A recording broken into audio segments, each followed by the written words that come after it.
ॐ पार्थाय प्रतिबोधिता भगवता नारायणेन स्वयं व्यासेन ग्रथिता पुराणमुनिना मध्ये महाभारतम् अद्वैतामृतवर्षिणि भगवते अष्टादशाध्यायिने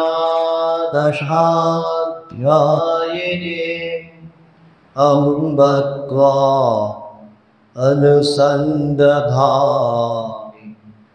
भगवद्गीते भवद्वेषिणि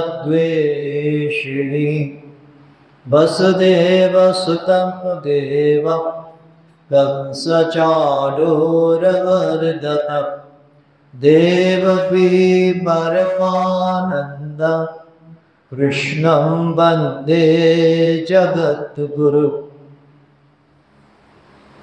भगवद्गीता द्वितीय अध्याये रयेछि আমরা 66 নম্বর শ্লোক থেকে অধ্যায়ের শেষ পর্যন্ত 72 নম্বর শ্লোক পর্যন্ত সবাই মিলে একসঙ্গে পাঠ করব সর্বাগ্রে।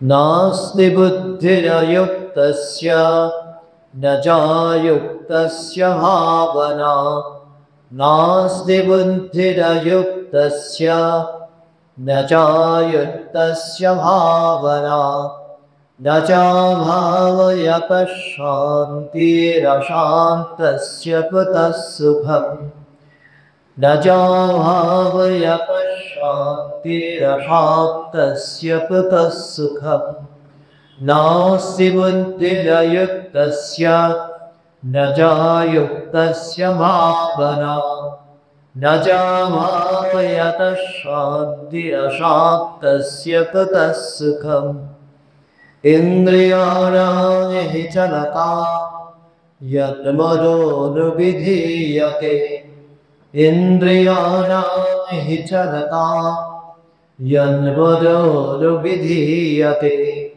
तदस्य रतिप्रज्ञा वायुर्नावमिवाम्भसि तदस्य हरति प्रज्ञां वायुर्नावमिवाम्भसि इन्द्रियाणां हि चरता यन्मनोनुविधीयते तदस्य हरति प्रज्ञां वायुर्नावमिवाम्भसि तस्माद् यस्य महाबाहो निगृहीतानि सर्वशः तस्माद् यस्य महाबाहो निगृहीतानि सर्वशः इन्द्रियाणीन्द्रियार्थेभ्यः तस्य प्रज्ञा प्रतिष्ठिता इन्द्रियाणीन्द्रियार्थेभ्यः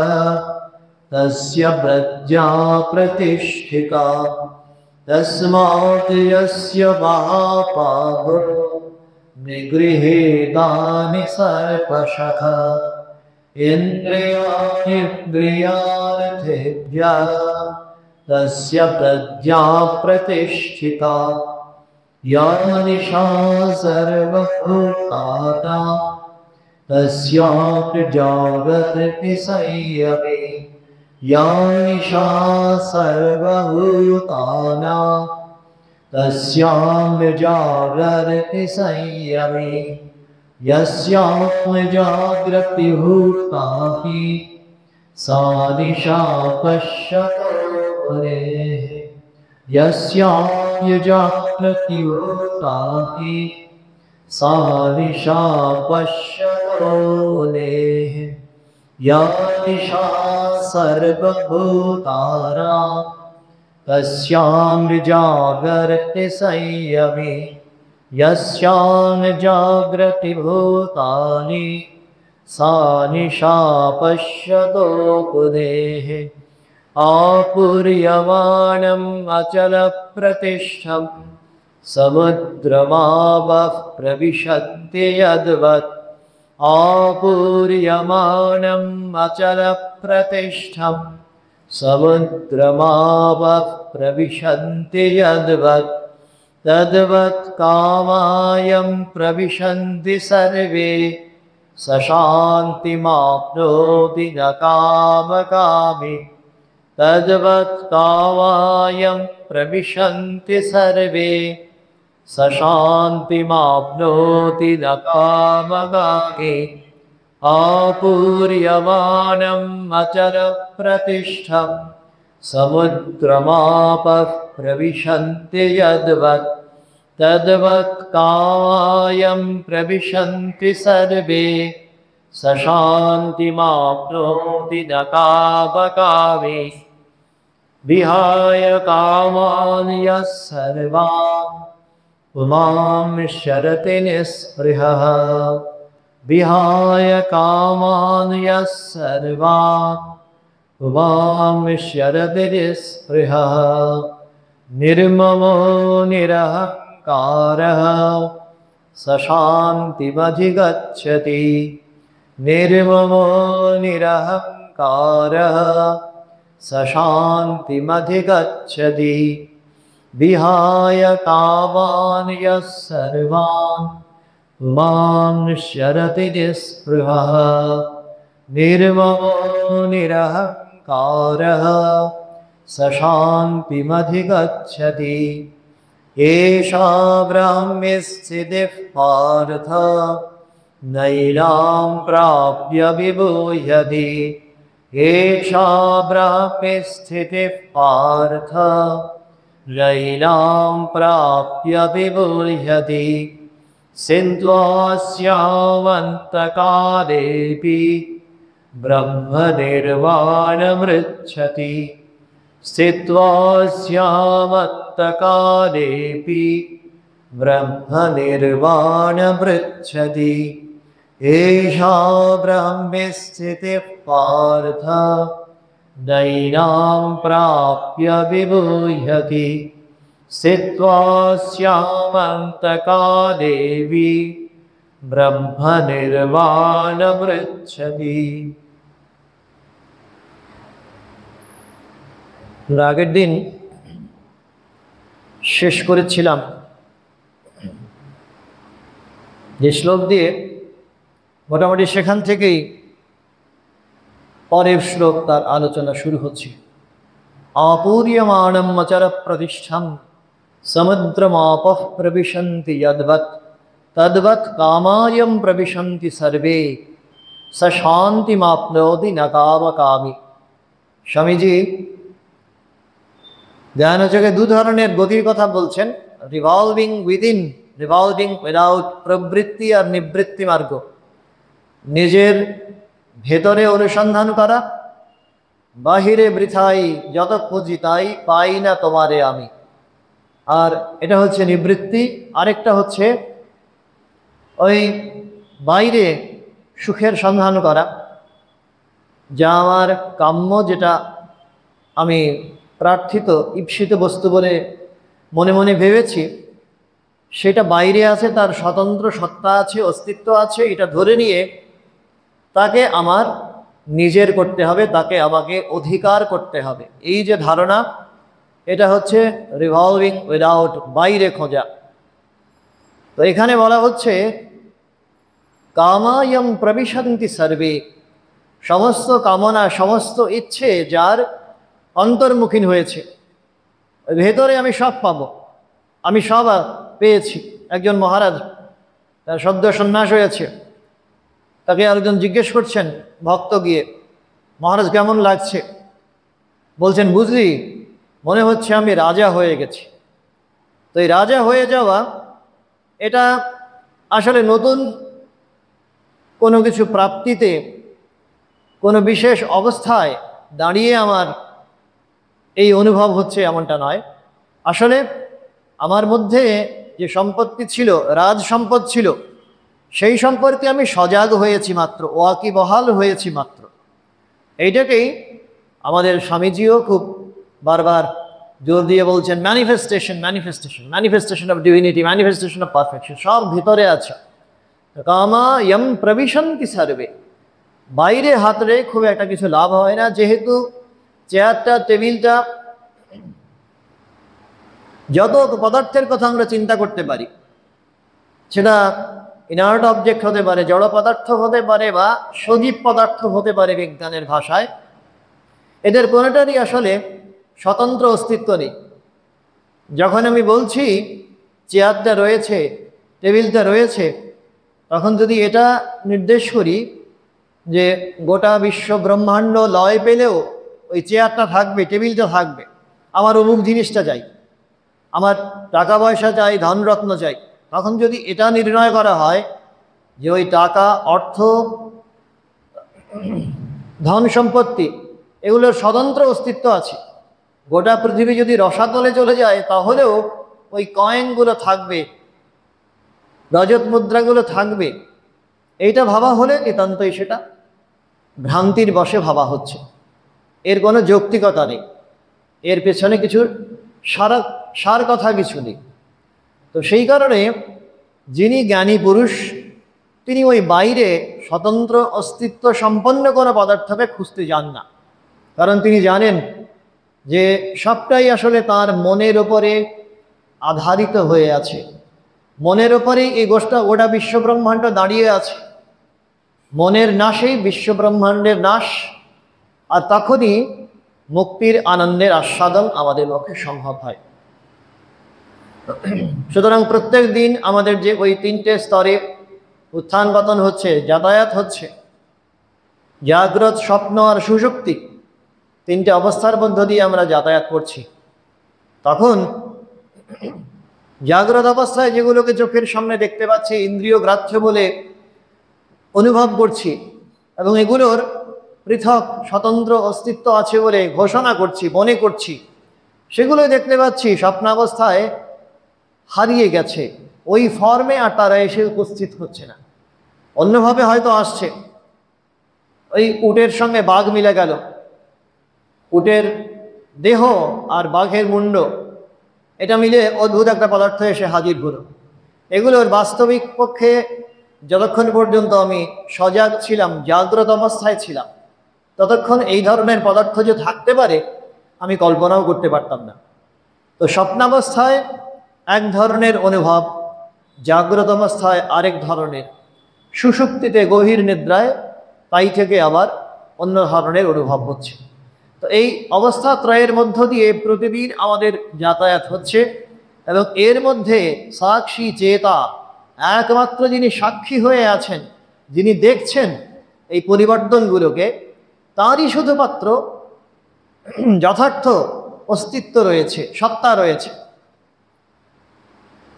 একেই আমাদের শাস্ত্র বলছেন আত্মা, চৈতন্য, বা অন্যান্য যে উপাধি বা যে নামই তারা প্রয়োগ করুন না কেন। তো সেই কারণে জ্ঞানী পুরুষ যেহেতু জাগ্রত অবস্থাকে স্বপ্নের সঙ্গে তুলনীয় বলে মনে করেন, সেই কারণে আনন্দের বাইরে তারা কোথাও সন্ধান করতে যান। বাইরে আনন্দ আছে এই ধারণাটাকে একেবারে তারা মূলচ্ছেদ করেন, সমূলে তারা উৎপাদন করেন। তো সেই কারণে এখন তাহলে শান্তি লাভ সম্ভব হবে কী করে? এগুলোকে আমি নির্ণয় করলাম, বিচার করলাম। জাগ্রত, স্বপ্ন, সুষুপ্তির মধ্য দিয়ে আমার আসলে আনন্দ, ভোগ্য সম্পত্তি লাভ করা, জাগ্রত অবস্থায় যেটাকে এক্সিস্টেন্ট বলে মনে করছি, সেইটার সম্ভাবনা কিছু নেই। ওর মধ্য দিয়ে কিছু আমার বাড়তি পাওনা আহরণের সম্ভাবনা কিছু নেই। এই সিদ্ধান্ত যখন হলো, তখন বিহায় কামান ইয়াস সর্বান পুমাংশ্চরতি নিস্পৃহ নির্মমো নিরহংকার স শান্তিম অধিগচ্ছতি। বাইরের সুখ আর ভেতরের শান্তি সব সময় যে মিলেমিশে একাকার হয়ে যাবে, একে অন্যের পরিপূরক হবে, বা জাগতিক সুখ পরম আনন্দ লাভের পক্ষে সহায়ক হবে, এমনটা সবসময় নাও হতে পারে। তো এখানে বলা হচ্ছে ইহ যিনি পুমান পুরুষ সর্বান কামান সমস্ত কামনা বিহায় ত্যাগ করে নিস্পৃহ স্পৃহাশূন্য বা বাসনারহিত নির্মম নিরহংকার নির্মম ও নিরহংকার হয়ে চরতি বিচরণ করেন সহ তিনি শান্তিম অধিগচ্ছতি শান্তি মোক্ষরূপ চিরশান্তি অধিগচ্ছতি প্রাপ্ত হন। বলছেন যিনি যে পুরুষ সমস্ত কামনা বাসনা পরিত্যাগ করে স্পৃহাশূন্য অবস্থায় জগতে অবস্থান করেন, যিনি মমতা ও অহংকার শূন্য, তিনি শান্তিপ্রাপ্ত হন। তাহলে শান্তি লাভের ঠিকানাটা এখানে বলে দেওয়া হল যে সমস্ত কিছুর মূলে আছে, সমস্ত দুঃখের মূলে আছে অবিদ্যা কামনা। এটা আচার্য শঙ্করও বলছেন এবং ভগবান বুদ্ধদেবও বলছেন। আচার্য শঙ্কর অবিদ্যা কাম কর্ম, এই গোটা বিশ্ব সংসারের মূলগত রহস্যকে তিনটে মাত্র মূল কারণে তিনি তাদের সংক্ষিপ্ত করছেন। মূলে আছে অবিদ্যা, আমরা জানি না আমাদের স্বরূপ অজ্ঞান, আর অবিদ্যা থেকে জন্ম নিচ্ছে কাম। জানি না বলেই আমি ভেতরে পূর্ণ হয়ে আছি এইটা বিশ্বাস করি না বলেই, বোধ করি না বলেই আমাকে আমার ওই আপাত প্রতীয়মান যে অপূর্ণতা, যে মনে হচ্ছে সবসময় আমি অপূর্ণ হয়ে আছি, সেইটা দূর করার জন্যে আমাকে চেষ্টাশীল হতে হচ্ছে, সচেষ্ট হতে হচ্ছে। তো সেখান থেকে কামনা জন্ম নিচ্ছে, আমার অপূর্ণতা পূরণ করব, অভাবটাকে পূরণ করব, শূন্যস্থান পূরণ করব। আর সেই কামনা এটাকে ফুলফিল করার জন্যে, পূরণ করার জন্যে আমাকে কর্মের আশ্রয় নিতে হচ্ছে। কর্মের আশ্রয় না নিলে কখনোই ওই কামনা পূরণ করা সম্ভব নয়। আবার সেই কর্ম, যেহেতু আমি একটা লক্ষ্যের অভিমুখীন হয়ে একটা টার্গেট সামনে রেখে একটা কিছু লাভ করব, আমার অভাবটা ভয় শূন্যস্থান পূরণ করব, এটা ভেবে যেহেতু কাজ করেছিলাম, সেখান থেকে আবার অবিদ্যা জন্ম নিচ্ছে। সেই অবিদ্যার মধ্যেই, অবিদ্যার সাগরই আবার আমরা হাবুডুবু খাচ্ছি। ভগবান বুদ্ধদেবও সমস্ত জাগতিক দুঃখের মূলে আছে সর্বম দুঃখম সর্বম ক্ষণিকম, এটা যিনি বলছেন যে তার মূলে কিন্তু আছে সেই অবিদ্যা বা অজ্ঞানী, এছাড়া আর কিছু না। সুতরাং এই মূলগত যে অবিদ্যা আমাকে নিজেকে না জানার জন্যে যে অন্ধকার আমাকে ঘিরে আছে, আচ্ছন্ন করে আছে, এইটা সব সময় কামনার জন্ম দিচ্ছে। এবং কামনা যদি আমি ছাড়তে পারি, যদি আমি পরিত্যাগ করতে পারি, তাহলেই সা শান্তিম অধিগচ্ছতি, শান্তি লাভের এটাই হচ্ছে উপায়, একমাত্র উপায়। ওই অঙ্কের ভাষায় if and only if condition. উপনিষদও খুব স্পষ্ট করে বলছেন, তাহারে জানিয়া জীব মরণ এড়ায়, নিস্তার লাভের আর নাহিরে উপায়। তাহাকে জানা, নিজেকে জানা, আমার অন্তরতর পুরুষকে জানা, আমার মধ্যে যে পূর্ণত্ব আছে, কোনো অভাব নেই, এটা সম্পর্কে সম্যক অবগতি। তো এইটা যিনি করতে পারছেন, এই কামনা যিনি ত্যাগ করতে পারছেন এবং স্পৃহাশূন্য হয়ে বাসনা রহিত হয়ে যিনি বিচরণ করতে পারছেন, ভগবান বুদ্ধদেব বলেছিলেন, যথা ভিক্ষাবে চারিকম বহুজন হিতায় বহুজন সুখায় লোকানুকম্পায়। নিজের জন্যে নয়। স্বামীজিও গতকাল বুদ্ধদেবের জীবনী আলোচনা হয়েছে, খানিকটা আমরা আরেকবার জাবর কেটে নিচ্ছি, আরেকবার রোমন্থন করে নিচ্ছি। স্বামীজিও বুদ্ধদেব সম্পর্কে বলেছিলেন, জগতে যত অবতার পুরুষ এসছেন, ঈশ্বর প্রেরিত দূত এসছেন, তাঁদের মধ্যে ইনি হচ্ছেন এক অর্থে শ্রেষ্ঠ অবতার। কেননা ইনি অন্যান্য অবতারদের মতো বা ঈশ্বর প্রেরিত মহাপুরুষদের মতো নিজেকে কখনো প্রজেক্ট করেননি, নিজেকে সামনে রাখেননি, শ্রী শ্রী মায়ের সম্পর্কে বিখ্যাত একটি গানে রয়েছে, নিজেরে তুমি করিয়া গোপন সাধিলে মাগো কঠোর সাধন। তো নিজেকে গোপন করেছেন ভগবান বুদ্ধদেব, এবং সেই কারণে কমপ্লিট আনসেলফিশনেস, সম্পূর্ণভাবে নিঃস্বার্থপরতা বলতে কি বোঝায় এটা বুঝতে গেলে আমাদের ভগবান বুদ্ধদেবের চরিত্রকে সামনে রাখতে হবে। বলছেন অন্যান্য অবতারেরা বা মহাপুরুষেরা এরা বলছেন যে তাঁদের জীবনের আলোকে সত্যকে বুঝতে হবে। আমি এই একটা নতুন মত দিয়ে গেলাম, এই একটা পথ, ইত্যাদি ইত্যাদি, এরা এইভাবে বলেছেন। আর ভগবান বুদ্ধদেব কোনো ধরনের তাত্ত্বিক আলোচনার মধ্যে প্রবেশ করেননি, শুধুমাত্র সৎ চরিত্র, সৎ জীবন, জীবনচর্যা সৎ হলে, আনসেলফিশ হলে, নিঃস্বার্থপর হলে তবেই সত্য দর্শন সম্ভব, এরকম স্পষ্ট করে ভগবান এই অবতারে এসে বলেছেন। সেই কারণে তিনি শ্রেষ্ঠ কর্মযোগী। কর্মযোগী বলতে কি বোঝায় যদি আমাদের জানতে হয়, মনন করতে হয়, তাহলে বুদ্ধদেবের চরিত্রকে সামনে রাখতে হবে।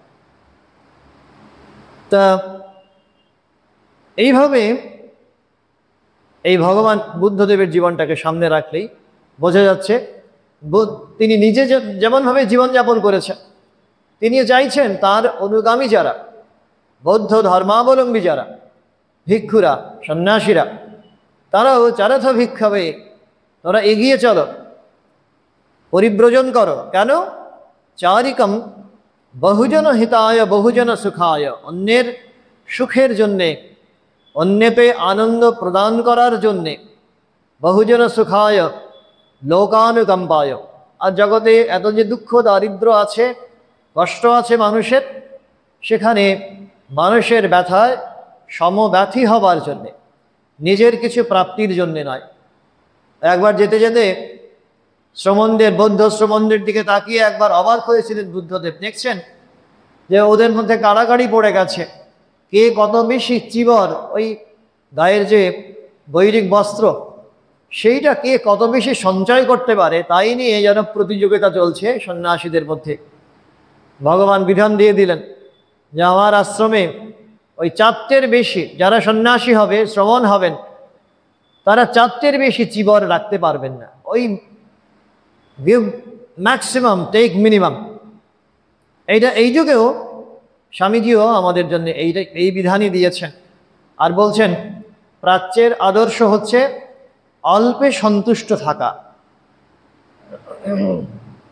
বলছেন the West has solved the problem of maximum, whereas the East has solved the problem of minimum. কত অল্পে জীবন ধারণ করা যায়, ওই মায়ের জীবনটাকে সামনে রাখলেই তো আমরা সবাই খুব বুঝতে পারি। নহবতখানার ঘরই হোক বা কামারপুকুরের দারিদ্র অনশন, অর্ধাসনে পীড়িত যে জীবন, সেটা কাছাকাছির আমাদের জীবনের সঙ্গে মিলিয়ে দেখলে, পাশাপাশি রাখলেই বুঝতে পারি যে আমাদের খামতি কোথায় বা কত অল্পে জীবন ধারণ করা সম্ভব, আদর্শটা ঠিক কি। তো এখানেও ভগবান বুদ্ধদেব ওইভাবে ভিক্ষুদের ওই অল্পে জীবন ধারণ আর তার সঙ্গে সঙ্গে যত বেশি সম্ভব নিঃস্বার্থপরতা, স্বার্থবুদ্ধি রাহিত্য, এইটাকে প্র্যাকটিস করার বিধান দিচ্ছে। তো এটা হলে কি হবে? নির্মম নিরহংকার, মমতা, আমি আছি, আমার অস্তিত্ব আছে, এবং এই দেহের মধ্যে, এই স্থূল শরীরের মধ্যে আমি নিজেকে সম্পৃক্ত করছি, নিজেকে আইডেন্টিফাই করছি, এই যে বুদ্ধি, এইটা যিনি বর্জন করতে পারবেন, সা শান্তিম অধিগচ্ছতি। শান্তি কোনো সময়ে, আমরা আগেও যেমন বলছিলাম, বাইরের পৃথিবীর উপরে নির্ভরশীল নয়। ওই রামের ইচ্ছা গল্পটা আমরা জানি। ওই শ্রীরাম ভক্ত একজন সাধক, সে দিনরাত শুধু ভগবানের নাম গুণগান করেই কাটিয়ে দেয়, কথামৃতে ঠাকুর বলছেন। তো সেইভাবে সে যখন একদিন দস্যুদের দ্বারা আক্রান্ত হলো, আসলে গল্পটা এরকম যে ডাকাতরা তাদের যে হৃত সম্পত্তি সেটা কি করবে, সে উপায়ান্তর না দেখে পুলিশের হাতে ধরা পড়বে দেখে ওই গরিব রাম নাম জাপক যে সাধক তার কাছেই তারা ফেলে চলে গেছে। এখন কি করবে? পুলিশ যখন এসছে তখন তো আর ওদের পাকড়াও করতে পারছে না, ডাকাতদের চোরদের পাকড়াও করতে পারছে না। হাতের সামনে যাকে পেয়েছে তাকেই তারা ক্যাপচার করেছে, তাকেই তারা নিয়ে গেছে কারাগারে, অন্তরীণ করে রেখেছে। তারপর দিন আবার এজলাসে উঠেছেন, বিচারকের কাছে গেছেন, এবং সর্বত্র সে শুধু ভগবানের ইচ্ছার উপর নির্ভরশীল এবং এখান থেকে তার বিন্দুমাত্র সরে আসার উপায় নেই।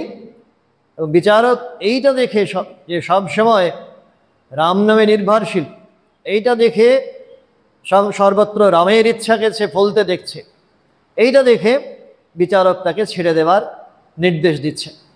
এরকম অজস্র গল্প কথামৃতে রয়েছে। আরেকটি গল্প যেমন ওই চিলটা, সে একটা পাখিকে তুলে নিয়ে গেছিল, চারপাশে আবার কাকগুলো আসছে, তাকে কোনোভাবে শান্তিতে থাকতে দিচ্ছে না। তারপর ওই মাংসখণ্ড যখন অনেক ঘুরে হয়রান হয়ে পরিশ্রান্ত হয়ে চিলটা যখন বুঝলো যে আমার মুখে যা রয়েছে, খাদ্যটা রয়েছে, সেটা যদি এবার ছেড়ে দিতে পারি তাহলে আর কখনো আমার শান্তির ব্যাঘাত হবে না। তো আমার সম্পত্তি যা আছে, আমি যেটাকে ক্যাপচার করে রেখেছিলাম, ওটাকে যখন ছেড়ে দিয়েছি, চিলটা যখন ছেড়ে দিয়েছে, তখন সে নির্লিপ্ত, তখন আর তার শান্তির বিঘ্ন হচ্ছে না। তো এই গল্পগুলো উপস্থাপন করে বারবার কথামৃতকার আসলে ঠাকুর আমাদের এই বার্তাই দিচ্ছেন যে শান্তি আসলে কখনো বাইরের পৃথিবীর উপরে নির্ভর করে আসে না।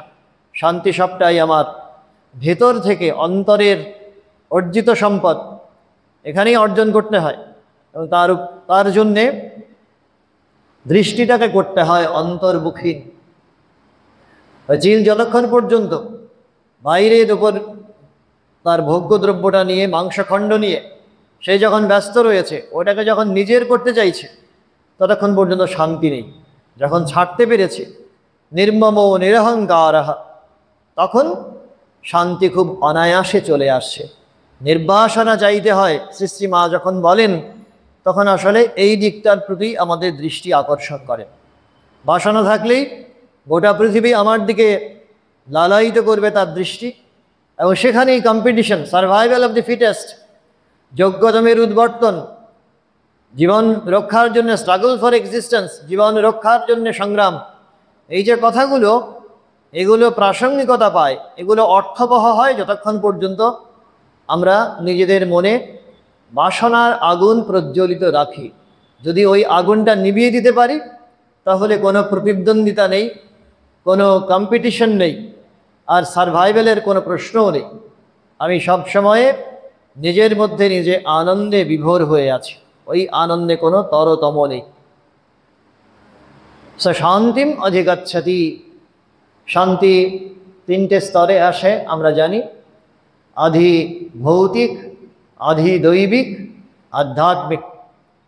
আধি ভৌতিক এই শারীরিক স্তরে, আধি দৈবিক ওই আমাদের ঊর্ধ্বতর লোকে যারা বিচরণ করছেন, তারা যে শান্তি প্রদান করেন, তারাও আমাদের চলার পথ সুগম করে দেন। দেবতা, দেবকার্য করা হচ্ছে, যাগযজ্ঞ করা হচ্ছে, এতে কিছু শান্তি আমরা লাভ করছি। আর সর্বোচ্চ স্তরের শান্তি, নিজের মনের শান্তি, আধ্যাত্মিক শান্তি, নিজের আত্মাকে যখন জানতে পারলাম, আত্মার সঙ্গে যখন সংযুক্ত হলাম, তখনই প্রকৃত অর্থে শান্তি লাভ করা হতো। এখানে আসলে সেই আধ্যাত্মিক শান্তির কথাই বলা হচ্ছে। স শান্তিম অধিগচ্ছতি এষা ব্রাহ্মী স্থিতি পার্থ নৈনাম প্রাপ্য বিমোহ্যতি স্থিত্বা স্যামন্তকালেপি ব্রহ্ম নির্বাণম মৃচ্ছতি। বলছেন, হে পার্থ, পার্থ হে অর্জুন, এষা ইহাই ব্রাহ্মী স্থিতি, ব্রহ্মস্বরূপে অবস্থিতি বা ব্রহ্মনিষ্ঠা। এই নাম একে, অর্থাৎ এই অবস্থাকে প্রাপ্য লাভ করে, না বিমোহ্যতি কেউ সংসারে মুক্ত হন না, অন্তকালে আপি মৃত্যু সময়েও अस्याम এই অবস্থায় অর্থাৎ ব্রহ্মনিষ্ঠাতে স্থিত্বা প্রতিষ্ঠিত হয়ে ব্রহ্ম নির্বাণম ব্রহ্ম নির্বাণ ঋচ্ছতি লাভ করেন। ওই যে ভগবান বুদ্ধদেব নির্বাণ শব্দ প্রয়োগ করেছিলেন, আমরা দেখতে পাচ্ছি ভগবান শ্রীকৃষ্ণ কিন্তু গীতা মুখে এই নির্বাণ শব্দ আগেই প্রয়োগ করেছেন। কাজেই আমরা অনেক সময় বৌদ্ধ ধর্মকে নতুন ধর্ম বা অবৈদিক ধর্ম এইসব বলে প্রতিপাদন করার চেষ্টা করি, কিন্তু তার মূল তার উৎস যদি আমরা সন্ধান করি তাহলে খুব স্পষ্ট প্রতীয়মান হয় আমাদের কাছে। ওই স্বামীজি যে কথা বলছেন, রেবেল চাইল্ড অফ হিন্দুইজম, বৌদ্ধ ধর্ম আসলে হিন্দু ধর্মেরই একটা প্রতিবাদী সন্তান মাত্র। কাজেই বুদ্ধের তত্ত্ব কোনোভাবেই বেদের মূলগত যে সিদ্ধান্ত সেগুলোর পরিপন্থিত নয়, বরং আসলে একই সত্যকে ভিন্ন মোড়কে ভিন্ন নামে ভিন্ন রূপে উপস্থাপন করছে মাত্র। ওই নির্বাণ আর আমাদের উপনিষদের যে মুক্তির ধারণা, এগুলো কোনোভাবেই বিচ্ছিন্ন নয়, এরা একই অবস্থাকে আসলে সূচিত করে। ভগবান বুদ্ধদেবকে জিজ্ঞেস করা হয়েছিল, ঈশ্বর কি আছেন? ভগবান বলছেন, আমি কি বলেছি তিনি আছেন? তাহলে আপনি কি বলছেন ঈশ্বর নেই? আমি কি বলেছি ঈশ্বর নেই? আসলে ভগবান বুদ্ধদেব ওই তাত্ত্বিকতা বা আনুষ্ঠানিকতা, রিচুয়ালিস্টিক পোর্শন, এই ধর্মের যে প্রারম্ভিক মার্গ স্থিতি, সেইটার উপরে খুব বেশি গুরুত্ব না দিয়ে সাধক প্রবর্তক যাতে তার নিজের জীবনটাকে, নিজের চরিত্রকে সংযত করতে পারেন, নিয়ন্ত্রিত করতে পারেন, এর উপরে গুরুত্ব দিয়েছিলেন বেশি। এবং সেই কারণে ঈশ্বর আছেন কি নেই, আত্মা আছেন কি নেই, এই তাত্ত্বিক প্রশ্নগুলোকে তিনি এড়িয়ে গেছেন, এগুলো কোনো উত্তর দেবার তিনি চেষ্টা করেননি। তার কাছে ওই মিনস আর এন্ড, শেষটা হচ্ছে নির্বাণ অবস্থা, আর তার জন্যে ওই যে সদ্ধর্ম অষ্টাঙ্গিক মার্গ, এটা অবলম্বন করে তার কাছে গিয়ে পৌঁছানো, সেই অবস্থা প্রাপ্তি, এটাই হচ্ছে একমাত্র চ্যালেঞ্জ, এটাই হচ্ছে একমাত্র লক্ষ্য। বলছেন যে কারো শরীরে যদি তীর এসে আঘাত করে, তীরবিদ্ধ যদি কেউ হয়, তখন তীরটা কোন দিক থেকে এসছে, কত অ্যাঙ্গেলে এসছে, কে ছুঁড়েছে, এত সব প্রশ্নের উত্তর কি খোঁজার কোনো প্রয়োজন আছে? প্রয়োজন হয় না, বরং তীরটা কি করে তুলে নিতে হয় তারই উত্তর আমাদের খুঁজে নিতে হয়, জানতে হয়। তো এখানেও ব্রহ্ম নির্বাণম মৃচ্ছতি, চরম লক্ষ্যটা হচ্ছে এই ব্রহ্ম নির্বাণ লাভ করা। স্থিত্বা শ্যাম অন্তকালে আপি, শেষ অবস্থায় থেকে পর্যন্ত, হে পার্থ, একেই ব্রাহ্মী স্থিতি বলে। এ অবস্থা প্রাপ্ত হলে জীব আর মোহগ্রস্ত হয় না। মৃত্যুকালেও যিনি এ অবস্থায় প্রতিষ্ঠিত হন, তিনি ব্রহ্ম নির্বাণ বা ব্রহ্মে মিলনরূপ মোক্ষ লাভ করেন।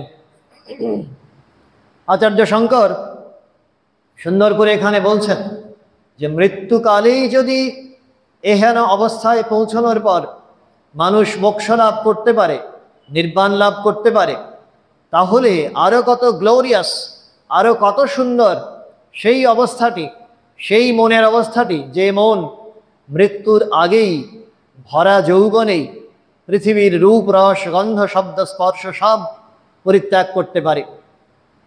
সব কিছু পরিত্যাগ করে আমি শুধু আমিকে আর জগতের নিহিত সত্য কি, এই ধরনের যে ফান্ডামেন্টাল কোয়েশন, মৌলিক প্রশ্ন, এগুলোর সমাধান করার যিনি চেষ্টা করেন, তার জীবন আরও কত বেশি সমুন্নত, কত বেশি গৌরবে গরিয়ান। আচার্য শঙ্কর বলছেন যে স্থিত্বাস্যাম অন্তকালে অপি, গীতাকার খুব অভয় দিয়ে বলছেন যে কোনো চিন্তা নেই, স্বল্পম অপি অস্য ধর্মস্য ত্রায়তে মহতো ভয়াৎ, যদি অল্প অল্প করেও আমরা ধর্মপথে এগিয়ে যাবার চেষ্টা করি, তাতেও কিছুমাত্র আমাদের হতাশ হবার কারণ নেই। ধর্মজীবনে যতখানি আমি সদ্ধর্মপরায়ণ হতে পারলাম, যতখানি আমি অগ্রসর হতে পারলাম, সেটা আমার অর্জন হয়েই থাকলো। সেটা আমার ব্যাংক ব্যালেন্সেই অ্যাড করলো, এখান থেকে কোনো প্রত্যবায় নেই, প্রত্যবায়ও ন বিদ্যতে। তো এটা ঠিক। এবং এইভাবে গ্র্যাজুয়াল আনফোল্ডমেন্ট, আস্তে আস্তে তারা বানাত বানাত বনি যায়। গানে যেমন রয়েছে, হরিষে লাগে রাহরে ভাই, তারা বানাত বানাত বনি যায়। আস্তে আস্তে আমরা তার অভিমুখী হচ্ছি, ভালো কথা। গীতা ভগবান সেই কথাগুলোকেই আরও বেশি জোর দিয়ে আশ্বস্ত করে বলছেন, এই গ্র্যাজুয়াল আনফোল্ডমেন্ট হলেও নিশ্চিতভাবেই তুমি যদি শেষ অবস্থায় জীবনের প্রান্তবিন্দুতে পৌঁছে তুমি যদি এমফ্যাটিক্যালি বলতে পারো, আমি দেখেছি, আমি ভগবান লাভ করেছি, জগতের আধার যিনি, উৎসস্থল যিনি, তাকে আমি জেনেছি, এই কথাটা যদি কেউ বলতে পারে তাহলে তার জিত, সে চ্যাম্পিয়ন হয়ে গেল, সে উইনার হয়ে গেল এই খেলায়, কোনো অসুবিধে নেই। ব্রহ্ম নির্বাণম পৃচ্ছতি, এইটাকে আস্তে আস্তে প্র্যাকটিস করে, আজকে একটু প্র্যাকটিস করলাম, ফেল করলাম, আবার আমি অ্যানালাইজ করলাম। আমাদের এক মহারাজ বলতেন, অনেক সিনিয়র মহারাজই বলেন, দিনের শেষে একবার স্টক নিয়ে নেবে, ঘুমোতে যাবার আগে সারাটা দিন কেমন কাটিয়েছো, তুমি যে উদ্দেশ্যে যাত্রা শুরু করেছিলে, যেদিন থেকে তুমি এই সংঘ পরিবারভুক্ত হয়েছিলে, সেদিন মনের যে অবস্থা ছিল তার সঙ্গে আজকের মনের অবস্থা কি। শ্রী মাও বলছেন, ধ্যান করতে যখন আমরা বসবো, মনের গতকালকের অবস্থা কেমন ছিল, আজকে কেমন আছে, এটা যেন আমরা তুলনা করি, কম্পেয়ার করি। তো তেমনিভাবে ওই প্রবীণ সন্ন্যাসীরা বলেন যে ঘুমোতে যাওয়ার আগে রোজই যেন সাধক একবার করে পেছন ফিরে তাকান, আর যে উদ্দেশ্যে তিনি পথ চলতে শুরু করেছিলেন, আজকে সেই উদ্দেশ্য কতদূর সফল হয়েছে, সারাদিনে তিনি যে চিন্তা করেছেন, যে কাজ করেছেন, সেগুলো সেই লক্ষ্যের অভিসারী হয়েছে নাকি অপসারী হয়েছে, কাছাকাছি নিয়ে গেছে না দূরে ঠেলে দিয়েছে, এইটা যেন তিনি খুব ভালোভাবে ক্যালকুলেট করে নেন অন্তত একবার। তো এই ক্যালকুলেশন করে আমরা যদি আস্তে আস্তে নিজের ভেতরের শক্তি জাগ্রত করতে পারি, জাগতি যতই শক্তি ততই হানবে তরে হানা, ভেতরের শক্তি বাইরের শক্তি আঘাত করুক, ভেতরের শক্তি তত বেশি জাগবে। তো সেই জাগরণের ফলে যদি আমি আস্তে আস্তে ওই ভগবানের সম্মুখীন হতে পারি, তার কাছে গিয়ে পৌঁছতে পারি, এবং জীবনের প্রান্তবিন্দুতে পৌঁছে, পূজনীয় অখণ্ডানন্দজি মহারাজ বলতেন, একেবারে তার শরীর যাওয়ার প্রাককালে, আমি ঠকবো কেন, স্বামীজিও চিঠিতে লিখছেন, যুদ্ধে হার জিত দুই হলো, এখন অবশ্যই পার করো মেরে নৈয়া। যুদ্ধে খেলায় হার জিত দুই হয়েছে, এটা কিন্তু এটা খেলাই মাত্র। এখন অবশ্যই পার করো মেরে নৈয়া, এখন আমি আবার সেই উৎসস্থলে ফিরে যেতে চাই, যেখান থেকে আমি যাত্রা শুরু করেছিলাম। আবার দক্ষিণেশ্বরের দিনগুলোর কথা মনে হচ্ছে, পঞ্চবটিতে শ্রীরামকৃষ্ণের সান্নিধ্যে কীভাবে আনন্দে দিনগুলো কাটত।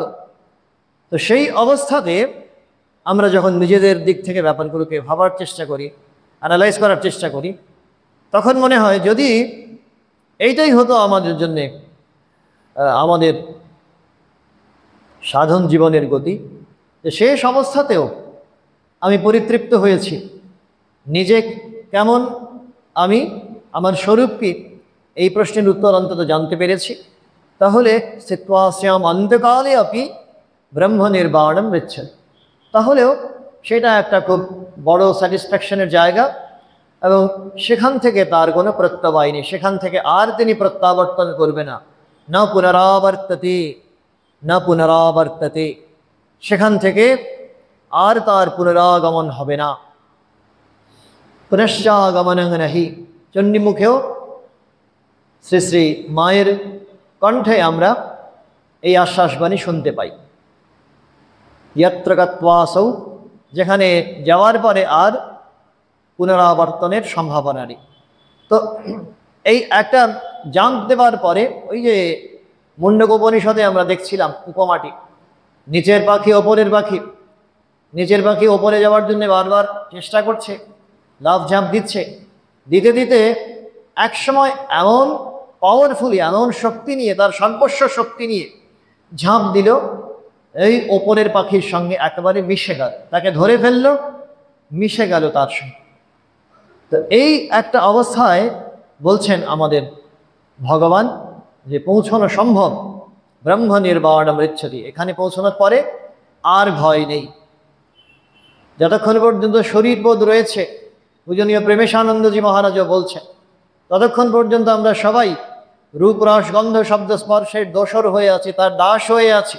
যে কোনো মুহূর্তেই বিপদের সম্ভাবনা আছে। কেউ যেন কখনো আমরা এই অহং বুদ্ধির বশবর্তী না হই যে আমি সাধক জীবনে খুব অগ্রসর হয়ে গেছি, আমার সর্বস্ব লাভ করা হয়ে গেছে, আমার আর বিপদ কি আছে সামনে। যে কোনো মুহূর্তেই স্খলন হতে পারে। সাধু সাবধান কথাটা ওই কারণেই প্রচলিত হয়েছে। তো যাই হোক, এখানে ভগবান বলছেন যে না, এই ব্রাহ্মী স্থিতিকে যদি ধরে রাখা যায়, যদি সাধনার অনুসঙ্গ করে আমরা লক্ষ্যটা ফিক্স করে যদি আমরা এগিয়ে যেতে পারি, তাহলে জীবনের প্রান্তবিন্দুতে পৌঁছেও যদি আমার কাছে সব কিছু করামলকবৎ হাতের আমলকি যতখানি আমার কাছে লব্ধ সত্য, অনুভূত সত্য, সেইভাবে আমার জগৎ রহস্য যদি আমার কাছে অপাবৃত হয়, উন্মোচিত হয়, তাহলে আর কোনো পুনরাবর্তনের সম্ভাবনা নেই। এই একটা অবস্থায়, এহেন একটা অবস্থায় গিয়ে পৌঁছানো সম্ভব। চিত্বা শ্যাম অন্তকালে অপি ব্রহ্ম নির্বাণম ঋচ্ছতি। এই বলে সাংখ্যযোগ ভগবদ্গীতার 2য় অধ্যায় শেষ হচ্ছে, এবং তার পরের যে অধ্যায় কর্মযোগ, সেখানে মূলত তার অ্যাপ্লাইড অ্যাসপেক্ট, এতক্ষণ পর্যন্ত যেন মনে হচ্ছে থিওরিটিক্যাল অ্যাসপেক্টটা একটু বেশি করে বলা হলো। এই তত্ত্বকে এখন কাজে কি করে, কাজের আঙিনায় কি করে অ্যাপ্লাই করতে হবে, প্রয়োগ করতে হবে, এটা পরের অধ্যায়ে বলা হবে কর্মযোগে। আমরা অধ্যায় শেষ করার আগে খুব সংক্ষেপে অধ্যায়ের যে সার সংক্ষেপ, সেটা একটু ফিরে দেখার চেষ্টা করি। অধ্যায় শুরু হয়েছে অর্জুনের ভয়ঙ্কর বিষাদগ্রস্ত, হতাশ, নৈরাশ্যে ভেঙে পড়া একটা মন নিয়ে, মানসিক অবস্থা নিয়ে, এবং এগুলো তিনি খুল্লা বলেও ফেলেছে। অর্জুন তার মনের যে এই দৈন্য দশা, হতাশ অবস্থা, এগুলো তিনি ভগবানের কাছে খুলে বলেছেন। এবং বলার পরে ভগবান তার সহচর, শুধু তো বাইরের দিক থেকে না, তার অন্তর্জীবনেরও সহচর, আমি গাইড করছেন। ফ্রেন্ড, ফিলসফার অ্যান্ড গাইড, শুধু ফ্রেন্ড না, তিনি তাকে গাইডও করবেন। তো গাইড কীভাবে করছেন? একেবারে সোজা সাপটা তাকে অর্জুনের উদ্দেশ্যে তিনি চাবুক চালালেন যে না এতত্ত্বয়ি উপপদ্যতে ক্লৈব্যং মাস্ম গমঃ পার্থ, না এতত্ত্বয়ি উপপদ্যতে, তোমাতে এটা শোভা পায় না। এগুলো তুমি পণ্ডিতের মতো কথা বলছো। গতাসু নগতাসুষ্ট নানুশোচন্তি পণ্ডিতা, তুমি পণ্ডিতের মতো কথা বলছো বটে, কিন্তু তার যে ব্যাকগ্রাউন্ড, তার পেছনে তোমার কাজ করছে আসলে তোমার বুদ্ধির বিকার। সুতরাং এই বিকার থেকে পরিত্রাণ পাবার কি উপায়, সেটা আমি বলছি, তুমি ভালো করে মন দিয়ে শোনো। তারপরে নাগাড়ে তিনি আত্মতত্ত্বের কথা বলে গেছেন। আত্মার যে বিনাশ নেই, জন্ম নেই, মৃত্যু নেই, এবং তার শরীর চলে গেলে আত্মার কখনো তাতে হ্রাস বৃদ্ধি হয় না, ক্ষতি বৃদ্ধি হয় না, আত্মার শরীরে আত্মাতে কোনো আঘাত লাগে না। এই কথাগুলো তারপরে শ্লোকগুলোতে খুব স্পষ্ট করে বলেছেন। আচ্ছেদ্যোয়ম আদাহ্যোয়ম অক্লেদ্য অশৌষ্য এবাচ ইত্যাদি। এইটা একটা তাত্ত্বিক দিক নিয়ে আলোচনা করেছেন। তারপরে আবার বোঝানোর চেষ্টা করেছেন অর্জুনকে তার মতো করে, স্বধর্মং অপি চাবেক্ষ ন বিকম্পিতুমর্হসি, তোমার এই যে টেনশন, তোমার এই যে উদ্বেগ, এটা তোমার করা উচিত নয়। স্বধর্মম অপি চাবেক্ষ, তোমার নিজের স্বধর্মকে চিন্তা করেও, তার দিকে তাকিয়েও তোমার এই দোলাচলে থাকা উচিত নয়। কেন? ক্ষত্রিয় হিসেবে তোমার কাজ হচ্ছে ধর্ম প্রতিষ্ঠা করা, অধর্মের বিনাশ সাধন করা, এবং সেই লক্ষ্যেই তো এই যাত্রা শুরু হয়েছিল। এই ধর্মযুদ্ধ তো ওই কারণেই, কাজেই তুমি এইটা করতে পারো না। আর লৌকিক দিক থেকে তারপর আবার বোঝাচ্ছেন যে লৌকিক দিক থেকে তুমি যদি আজকে যুদ্ধে পলায়ন করো, পালিয়ে যাও, তাহলে লোকে ইন্টারভিউ কী করবে? কর্ণ, তারপর দুর্যোধন, যারা প্রতিপক্ষে তোমার রয়েছেন, তারা বলবেন কি ভয়াদ্রণাদ উপরতম মংস্যন্তে ত্বাং মহারথাহ। তুমি মহাবীর বটে, কিন্তু ভয়ের চোটে তুমি পালিয়েছো। এইটা একটা রটনা হয়ে যাবে, এবং এটা হলে সম্ভাবিতস্য চাকীর্তির মরণাদতিরিচ্যতে। যদি একবার এই ধরনের রটনা হয়ে যায়, প্রচারণা হয়ে যায় তোমার কাছে, সেটা তাহলে মৃত্যুর চেয়েও ভয়ঙ্কর হবে। তুমি তখন আর এটা সইতে পারবে না। তোমার নিজের সামর্থ্য নিয়ে লোকে প্রশ্ন করবে, অনেক নিন্দেমন্দ করবে। তারপরে বলছেন যে পক্ষান্তরে তুমি যদি যুদ্ধ করো, তুমি ক্ষত্রিয় হিসেবেই যদি যুদ্ধে অংশগ্রহণ করো, তাহলে নেহাভিক্রমণাশৌস্তি প্রত্যবায়ো ন বিদ্যতে স্বল্পমপ্যস্য ধর্মস্য ত্রায়তে মহতো ভয়া। তুমি যে কোনো ধরনের কোনো ফলাকাঙ্ক্ষাকে সামনে না রেখে তুমি যে কাজ করার জন্য কর্তব্য নিষ্পাদন করতে হবে, এই বুদ্ধিতেই তুমি যেটা কাজ করেছো, তাতে তোমার আসলে ধর্মলাভ সম্ভব হবে। তুমি মহাভয় থেকে পরিত্রাণ পাবে। তো এই যে নিষ্কাম অবস্থার প্রসঙ্গ এখানে উত্থাপিত হলো, এইটাকে বোঝানোর জন্যে যে যারা নিষ্কাম অবস্থা সম্পর্কে অবগত নন, তাদের অবস্থাটা ঠিক কীরকম, তাদের মানসিক অবস্থা এবং তাদের ব্যাখ্যাগুলো ঠিক কীরকম বিভ্রান্তিকর, এগুলো পরের কয়েকটা শ্লোকে ব্যাখ্যা করছেন। ব্যাখ্যা করে বলছেন, ত্রৈগুণ্য বিষয়া বেদা নিস্ত্রৈগুণ্য ভাবার্জুন নির্দ্বন্দ্ব নিত্য সৎপস্থ নির্যোগক্ষেম আত্মবাদ।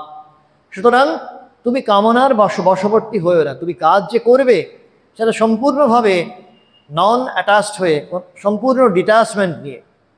এবং যদি এইভাবে করতে পারো, মা কর্মফল হেতুর্ভুর মাতে সঙ্গস্ত্ব কর্মণি, এইভাবে করতে পারলে নিষ্কাম ভাবটাকে আরোপ করে, নিষ্কাম ভাবকে লালন করে তুমি যদি কাজ করতে পারো, তাহলে মনের যে সমত্ব সাম্যাবস্থা তুমি নিশ্চয়ই লাভ করতে পারবে। সমত্বং যোগ বুচ্যতে। তারপরে একটু বুদ্ধি যোগের প্রসঙ্গ এখানে এসছে, যে এটা এই মনের সাম্যাবস্থা লাভ করার জন্য তোমাকে বুদ্ধি নির্মল করতে হবে। বুদ্ধি যেহেতু মনটাকে ডিকটেট করে, বুদ্ধিন্তু সারথিম বিদ্ধি, বুদ্ধি আসলে মনের নিয়ন্তা। সুতরাং সেই বুদ্ধির নির্দেশনা যেন সুস্পষ্ট হয় এবং সেই অনুসারে তুমি যেন চলতে পারো।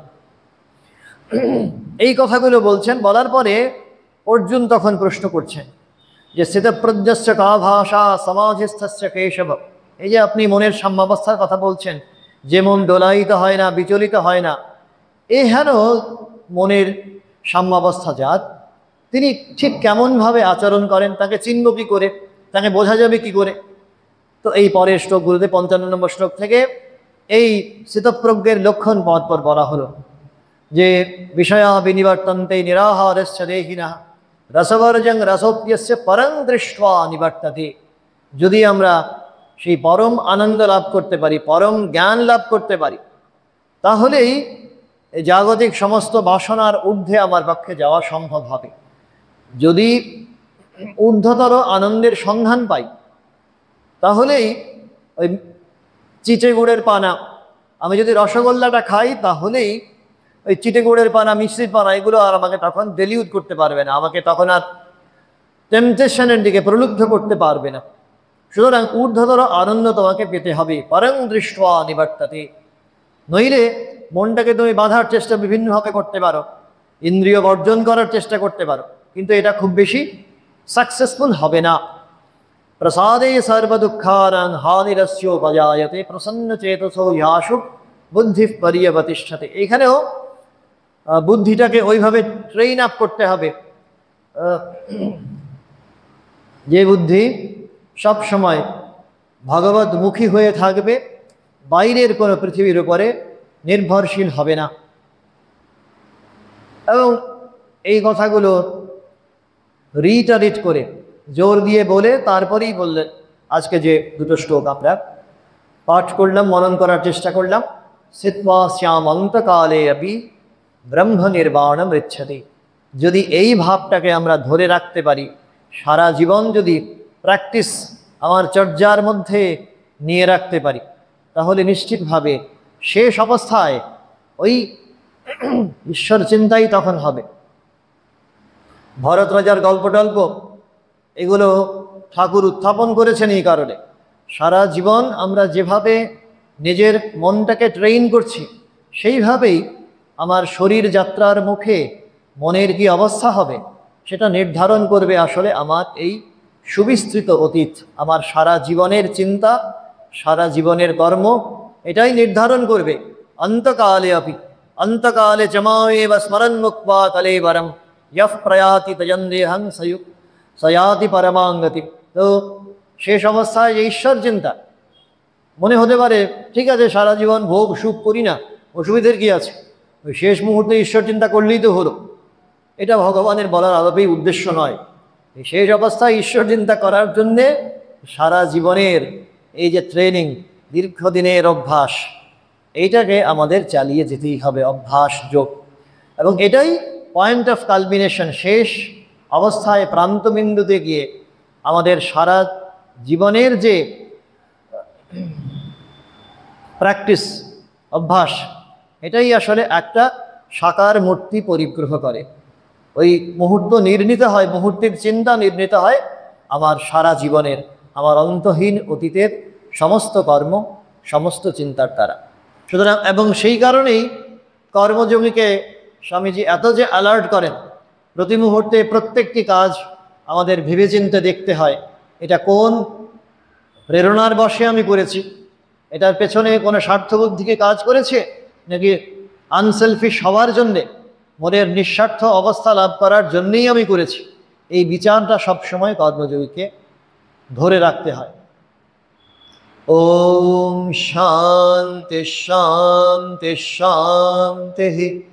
হরি ওম তৎসৎ। শ্রীরামকৃষ্ণার্পণমস্তু।